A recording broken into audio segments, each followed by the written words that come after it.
Welcome to the Long-Term Care Chronicles podcast. Good morning, Mr. Duncan Sinclair. I just want to thank you for coming on to the Long-Term Care Chronicles this morning and talking about your report that you co-authored, Aging Well. And if you could just tell the listeners a little bit about yourselves, that'd be great. Well, I'm myself an aging person, as you can see. I have been in Canada for a good long time. I came here in the 60s, and I've been at Queen's University most of that time. I'm a physiologist by background, not a physician. But I wound up retired from Queen's as Dean of the Faculty of Medicine. And before that, I filled a number of administrative posts. And before that, I was a card-carrying physiologist doing research and teaching. Thank you for that. So we'll start. So my first question that we have here is the current model is broken into three silos where you have lifestyle, housing, and social. And the future reformed model would have all of these fused together with care. Why do we need to change the current model? Would this Reimage model be better to support the baby boomer cohort? The simple answer to that is yes. And the reason why it's so much better is that it meets the total needs of elderly people to age well. They do need care. There's no doubt. They do need housing. Oftentimes they have their own housing in their own homes, but without support can't stay there.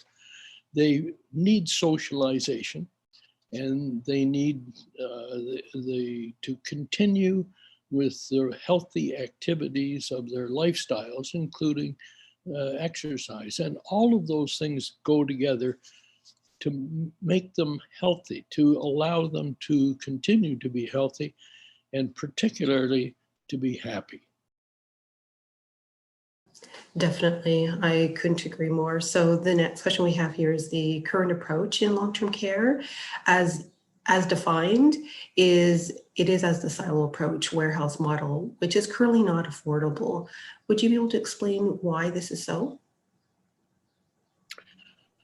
Well, there are several reasons, but they boil down to the fact is that the accommodation of elderly people in care homes require those homes to be built in the first place. And we have inadequate numbers of them even now. The second reason is that we are an aging population. In the next 20 years, we are going to have an additional 4.2 million people who are over the age of 65. That's going to require a great deal more building of facilities. So from an economic point of view, the government, who will be expected to contribute a substantial amount to any building, just doesn't have the money. And we as individuals are going into a kind of a rough economic times, and the savings of elderly people will be inadequate to afford it. So the fact is we just can't afford to do so.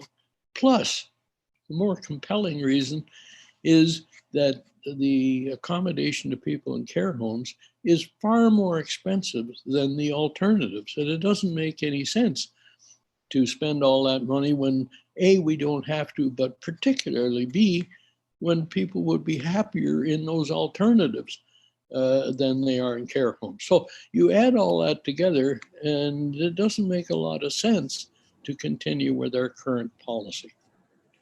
Yeah, I definitely agree. So, and as previous and current provincial governments have failed with the silo warehouse model, families are demanding that municipal, provincial, and federal governments need to work together to a reformed, merged model. And families are demanding a national standards be set and federally funded. How would the federal government be able to implement this now? Well, you asked a classic Canadian question. We we have a federation in which the responsibilities for doing the best for our society are divided between the federal, provincial, territorial, and to some degree municipal tax authorities. So it's a challenge in Canada to get a consensus, but we're just hopefully emerging from a real crisis epidemic of COVID-19, which demonstrated very clearly that the standards that apply to care homes, the standards that apply generally in our society, were insufficient to block the transmission of this new virus that has got. So the COVID-19 provides a compelling example of why we need standards. How would we develop them? By collaboration among those, well, particularly the senior levels of government, of the federal government and the provinces and territory. We do have the mechanisms to do that. We have conferences, consultations between the federal and provincial territorial governments. We have the Council of the Federation of the Provinces. There are mechanisms fora by which we could achieve standardization, and there's lots of expertise that both levels of government could easily recruit to establish those standards. It's a matter of getting on with it. Yeah, I agree. And your report considers aging Canadians that are in debt and who have little to fall back on in their retirement. How will their debt loads impact the financial cost of care for these individuals? Well, classically in Canada, and in most countries, the rule of thumb, as it were, to support elderly people in their retirement is that out of their savings, those people generally pay the accommodation cost. It's fair enough, but you're going to pay for that regardless of where you are. Whereas the governments highly subsidize or even pay the total amount of the support and care costs through taxation. If in a care home, the accommodation cost, normally speaking, is much higher than it would be if people were able to stay in their own homes with support coming to them rather than they're going to where the support is in the care home. So again, as I said, we're going into kind of a rough, not very profitable economic time over the longer term.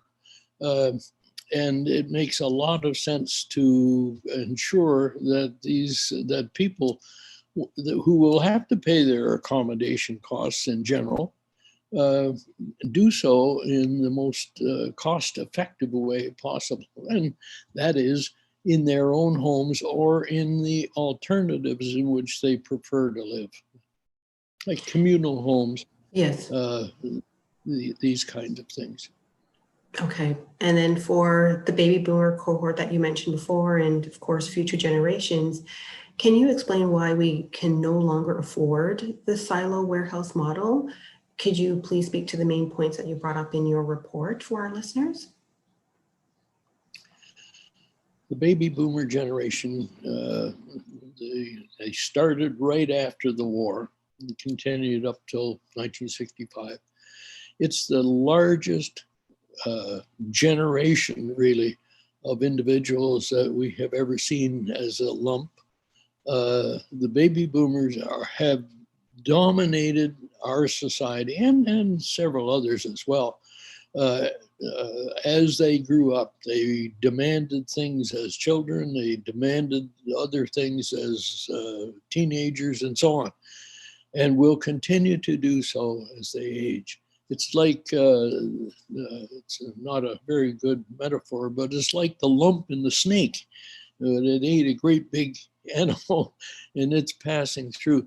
The it's a consequence of so many children having been born in such a relatively Yes. short period of time, that they're flooding the so-called market, as it will. And frankly, we do not have the capacity to accommodate that number of people in a single environment when they retire. It is a matter of cost. There's no question. You can, if we had all kinds of money, and they did, Yes. you could build these houses. But what are you going to do subsequently with all of that accommodation when eventually the baby boomer generations disappear? It doesn't make any sense. The other factor, frankly, we, as you will know from reading our report, we did some studies of other societies, particularly in Europe, and the evidence is very plain that the level of health and enjoyment of life, which of course is really, really important, in many other countries is higher among elderly people than it is here in Canada. And frankly, we're a highly developed country. And I would like to think that you can't age better anywhere than you can age in Canada. And that's really the principal objective of our producing this report. Denmark is referred to several times in our report. The kind of gold standard. Denmark decided in the 1980s to pass legislation that they would no longer build any long-term care homes, and have not. You could ask, well, why did they legislate that? It was basically to discipline themselves so that a given government wouldn't backslide and decide to build some. So they haven't. And in fact, they have closed several of the homes that were extant when they passed that legislation. The record is that the elderly people who age under the circumstances with which they are supported in Denmark are the happiest people going. So, hey, we should emulate their example. Yeah, we should. And this next question goes to the fact of what you just said, because from your article, you cite the Reimage Model for care for older Canadians. Would you say this is what Canadians want? And how are other countries faring by using this type of model? And is this model more affordable, and why? Complex question. The simple answer is that the evidence is very plain that what elderly people want, every elderly person wants, is to age well, and to do so in what's called in place, where they're familiar with their housing, they're familiar with their community, they're familiar with the services that are available. And like all of us, people don't like change an awful lot. And you're most comfortable, particularly if you're an older person, you're most comfortable with those things with which you are familiar.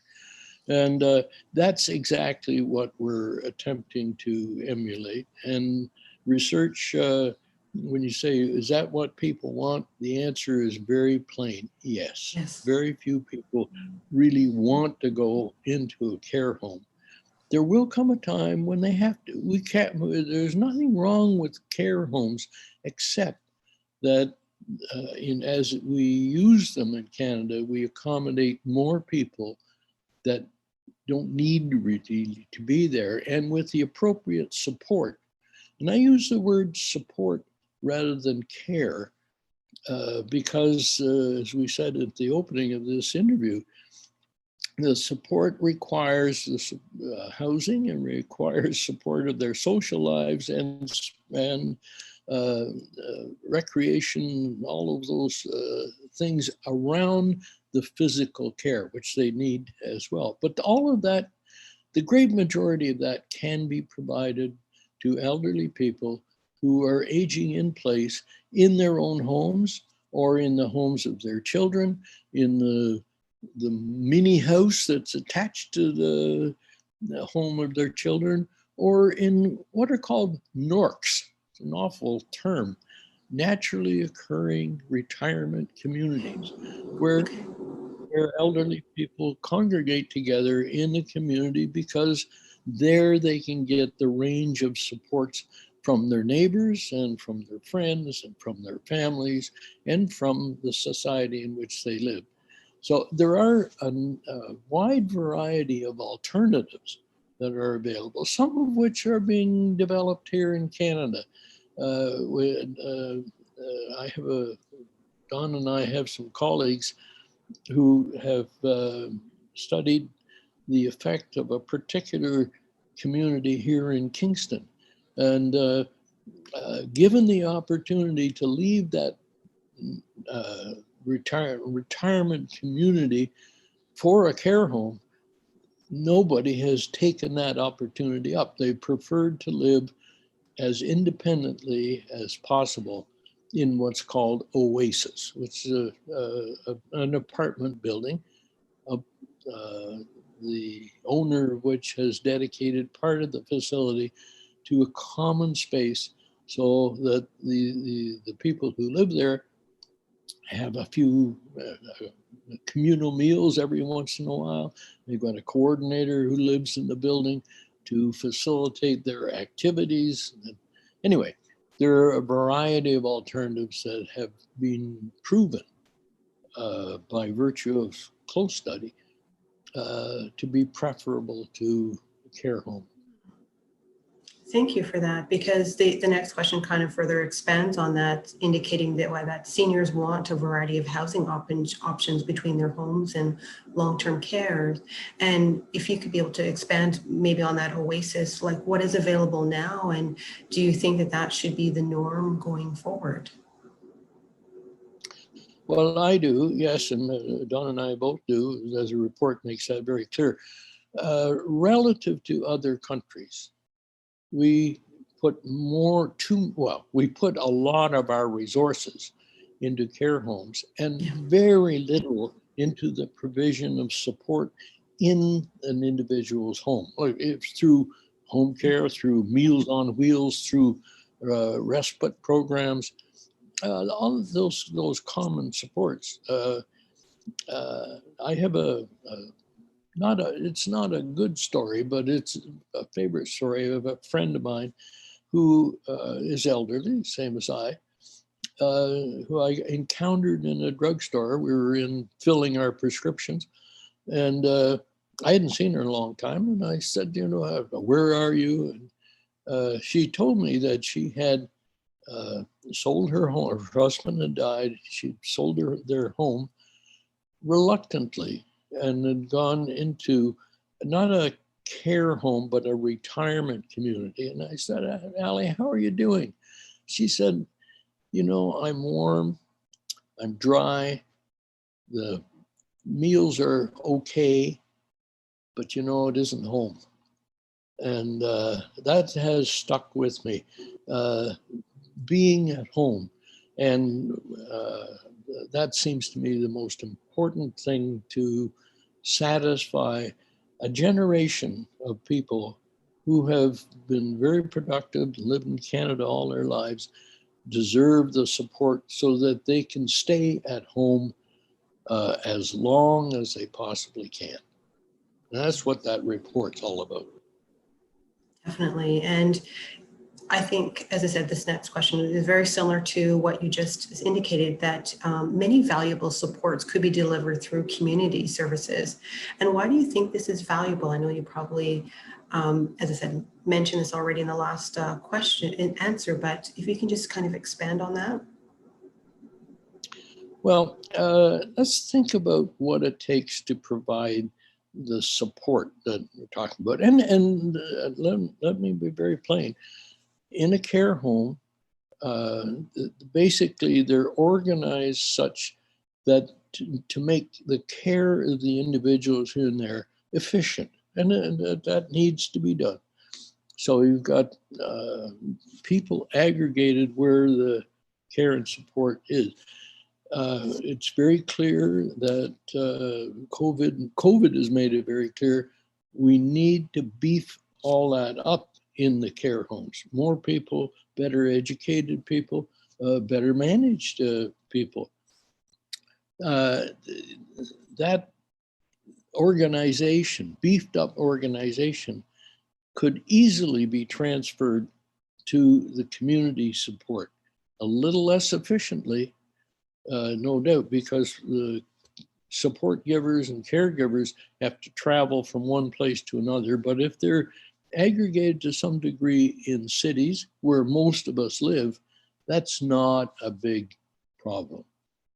And so, yes, the distribution of care and support is a challenge in rural Canada because, of course, we have a huge country, but we have become an urban country. Most of us live in or near cities where the caregiver support can be organized such that into a district and given responsibility for looking after all the elderly people in that community. It's a matter of using our imagination, which we really could do. There's a very, I have never been there. I would love to go and see a dementia village in the Netherlands where there are no walls, but there are a number of people with developing and frank dementia who live in that area. They don't leave because they don't have to leave. They don't want to leave. They don't wander away because everybody is dedicated in that village to helping those people live as independently as they can the whole of their lives. That sounds to me like a wonderful thing to do. Yes, definitely, especially for dementia care. And in your study, you cite that the international models of care. What did you learn from these models, and which ones do you believe should be incorporated for our seniors' care? Well, the common factor in all of them that we believe should be emulated is the shift to put more of our resources and our policy direction into the provision of care and support in the community than we do in institutions. So shifting out of institutions into the community is where we think we should go. In Canada, for every dollar we put into home care, we spend $6 on institutional care. In many other countries, that isn't quite reversed, but it's people spend, many countries spend more on community care than they do on institutional care, notably Denmark, but yes, several other countries as well, particularly in the Scandinavian countries. And that's the common factor that I believe we should follow. Thank you. And with the population aging in Canada and the current model of providing care to seniors from your report, this warehouse model is unsustainable. Could you just go into a little bit deeper to let our listeners know as to really why? Well, just think about the numbers. When Medicare was developed, now close to 70 years ago, the senior population in Canada was about 7.5%. Now it's in the order of 17% thereabouts. And by 2041, it's going to be 25%. Think about that growth. That's huge, just absolutely huge. When Medicare was invented in Saskatchewan, there were no care homes, or were very few. We were an agrarian society where the extended family didn't think about what's going to happen to Granny when she's old, because she would continue to live with the family. That's not now. That's not. We are no longer an agrarian community. We're city dwellers. My children, your children, are not going to be able to accommodate me in their 650-foot condo in downtown Toronto. It's just our house. So you think about the challenges that represents, and now put your mind that you're now the prime minister. What are you going to do about that? Does it make sense if Granny is already accommodated in her little condo or her old house? Does it make sense to bring the supports to her so that she can stay there happily? And is it cheaper? Currently, home care, it's going to have to be expanded. So the cost currently costs about $45 a day or something like that. Even if it were to be doubled, it would be much less expensive than the provision of the same levels of care and support in a care home, and certainly a lot less than if the Granny were to be accommodated in a hospital as an alternative level of care. Hospital care is approaching in the order of $1,000 a day. Yeah. In care homes, it's in the hundreds of dollars a day, whereas home care is in the order of maybe 100, enriched to an enormous degree, like doubled from the current. So that all makes sense. And the bonus is, of course, that's what elderly people want and would strongly, strongly prefer. Thank you. Because right now, I guess to follow up that is, we really do require our government to look at more viable and sustainable models for the aging population. And I'll go into, let's say, the report, looked at the talk, for seniors to live independently as long as possible at home and have gradual transition to alternative living arrangements. However, when seniors are admitted to hospitals and they have long stays in hospitals, and as you mentioned, it's very expensive for a hospital bed, whether due to illness or unable to have the support in the community or have access to a long-term care bed due to availability, what are all the financial impacts to all of these systems? And are we creating another crisis in the future if we do not re-image the way that we should as a society?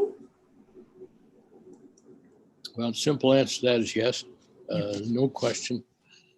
Let me back up a little bit to the start of COVID. Yes. When we first heard about this virus, the first concern that people had and governments had was to make room in hospitals for what we anticipated would be a wave of COVID cases. And in fact, that anticipation was right on. What did they do? They decanted out of hospitals the large proportion of people who were there under the categorization of alternative levels of care, which meant they were in hospital having had some procedure or some reason to be in hospital from which they had recovered, but not sufficiently to go home without care. So some 15% of hospital beds were occupied by people in that category. Very expensive, $1,000 a day or thereabout. They very quickly at the start of COVID decanted nearly all of those patients. Shouldn't use that term. They were no longer patients. They were just people being accommodated out. Some of them went home, some went into care homes. And it was done very quickly. In the crisis. Well, things that can be done in a crisis can be done a lot more in a lot more organized way in a non-crisis. So we should do that all the time. And that is create a genuine system where the transfer of an individual, a person, is appropriate to the level of care they need. Some need hospital care, no question. Some need continuing care, so on. But also down the cascade, so that many of them could be sent home, provided they had sufficient care. They got somebody to come and shovel the walk, help them make meals. Maybe some people will need some help with the activities of daily living, getting out of bed in the morning, dressing yourself, going to the toilet. We know how to do that. It's where we're doing it that needs to be improved. Definitely. I couldn't agree more. And your report details in some of the international countries and some that you've mentioned already and their approach to the aging population. What approach is best to take care? Would you be able to talk to some of the common themes that your research from the report has come across?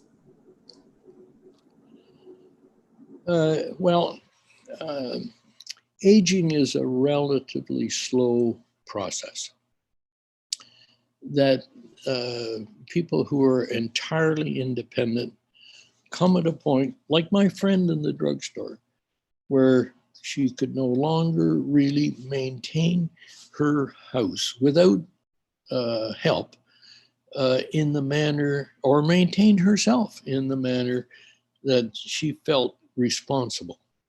So at the very outset, maybe you need no more assistance than somebody to come in every once in a while, say once a week even, to keep your house clean. I mean, that's a support. That isn't care, that's a support level. Or shovel the walk in the winter, those kinds of things. There are many communities where that can be provided through a community activity. There's a wonderful example of a community in Somerset in England, from a little town called Frome, where the municipality organized people who had time on their hands, many of them retired, who were willing to shovel the walk, and provide for services to their neighbors. And they advertised the availability of such people with just a simple phone number. So they cut the attendance of the citizens, elderly citizens of Frome, who used emergency room access for medical care. They cut the growth of that by over half, just by this simple making available phone calls where somebody would come and check on somebody.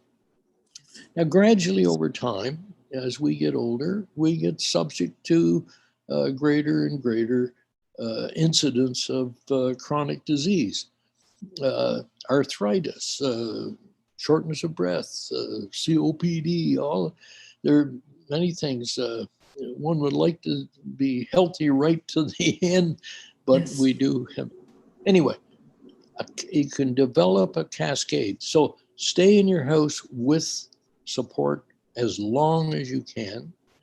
Then there will come a time when perhaps you become so frail and perhaps develop a sufficient degree of dementia that you do need a care home. There's nothing wrong with care homes apart from accommodating more people than actually need to be there. But if you could stay in your own home or in one of these alternatives long enough so that when you go to care home, normally speaking, people don't stay in care home very long because they die. And the idea is to have that period as short as possible. And that's what's happening in other countries who have care homes. There's and not knocking care homes. And it's not their fault that they're accommodating people longer than need be. Yes. They're not out recruiting people. In fact, we have a shortage of care home beds right now under the current policy. Our policy is wrong. Yes, definitely. And I just want to thank you so much for coming on to the Long-Term Care Chronicles and speaking to your Aging Well report. And I will make sure to have that in the show notes. So if anyone wants to read your report, because it's quite detailed and very, lays some really interesting truths as to things that we need to look at as a society. So I want to thank you so much, Duncan Sinclair, for coming on again today. Thank you. You're very welcome. Thank you. Nice to meet you on the Zoom.